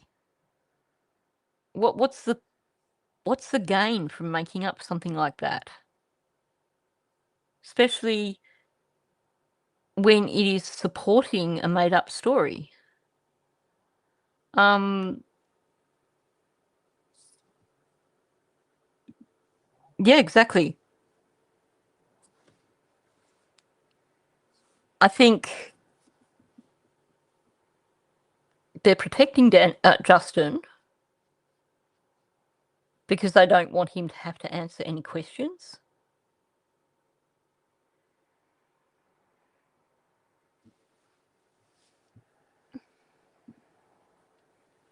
Yeah, exactly. That is exactly what's happening. They've alibied each other.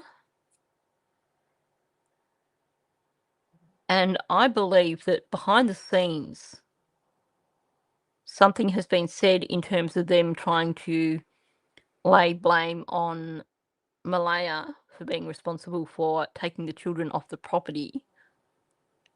So they've changed the story from the shushing because they have to be more careful about how they accuse Malaya.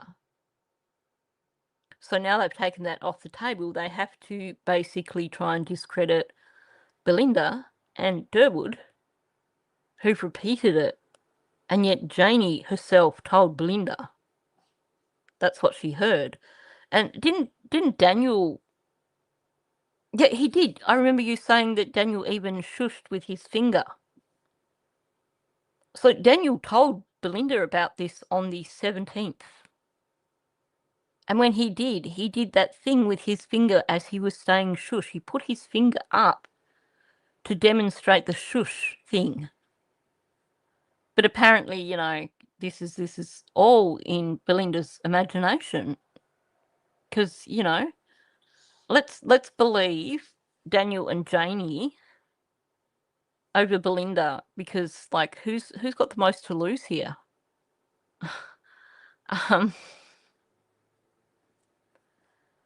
Oh, I haven't had a chance to listen to that yet. I was going to listen to it, and then Malaya's interview dropped, so I need to go and listen.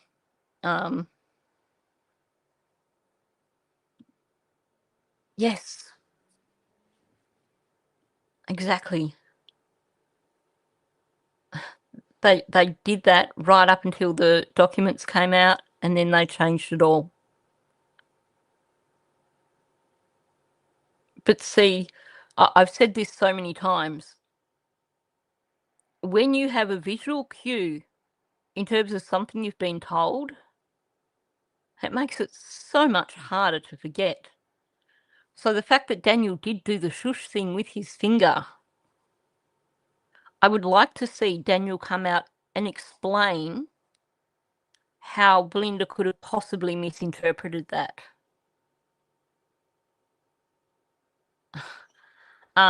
Or is he just going to try and do what he's done with Paddy and claim that now Belinda's got dementia?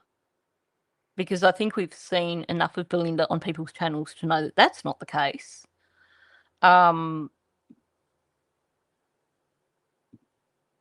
Yes.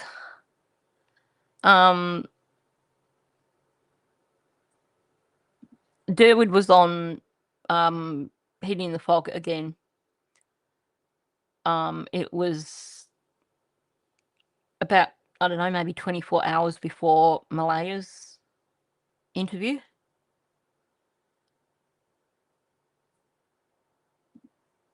Yes. So true. So true.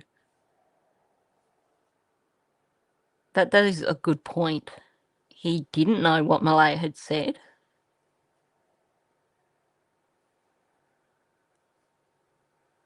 Now, that all makes sense because the back down in terms of the full-on attack on Malaya, they're on the reserve, that sort of thing, that definitely does fit in with the documents coming out and him realising that, she hadn't dumped him in it. Mm. Oh, he did too. Good observation.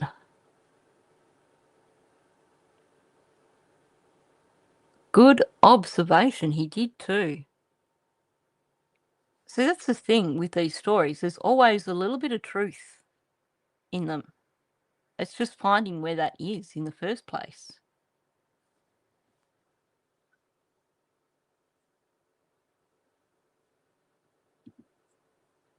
Yeah, I think that's one of the reasons why I haven't got to it yet. I might just read the transcript first. I'm not sure.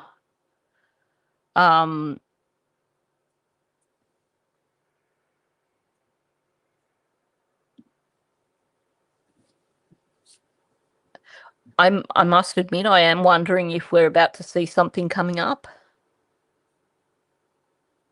Now, apparently Malaya did that interview about a month ago. Which, yeah, it does make you wonder if there's more pressure being put on them at the moment, or if there's something about to drop that we're not aware of.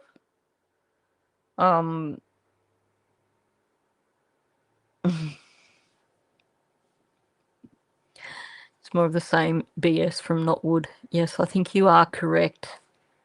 I'm bracing myself. I know I have to listen to it, but it's not something that I'm looking forward to. Anyway, I think I'm going to wrap it up. I got totally off topic, but I think these are important things that we needed to discuss anyway, so it's certainly not a bad thing. I'm so grateful that we had Belinda and Chaucer in here to just clarify some things. And again, kudos to Mike for sorting out the blanket situation. They are truly, truly pathetic. The whole... Yeah, I hadn't even picked up on the shush thing with Lily, but yeah, definitely the switching around. Anyway, thank you so much for coming in. Thank you for listening. If you haven't hit the like button, please hit the like button on your way out. Also, if you are new, please subscribe. If you are listening on replay, please do leave a comment. I think I've just about said it all. Durwood's the same mindset basically as Malaya and Daniel now. Yeah, how come he's gone back to that? Has he made up with Daniel and Janie all of a sudden? Because for a moment there, I thought he was going to basically flip on them when they had that falling out, but now it sounds like he's gone back to the original narrative. Go figure. Anyway, I'm going to wrap it up there. So thanks for coming in, and I'll catch you all in the next one.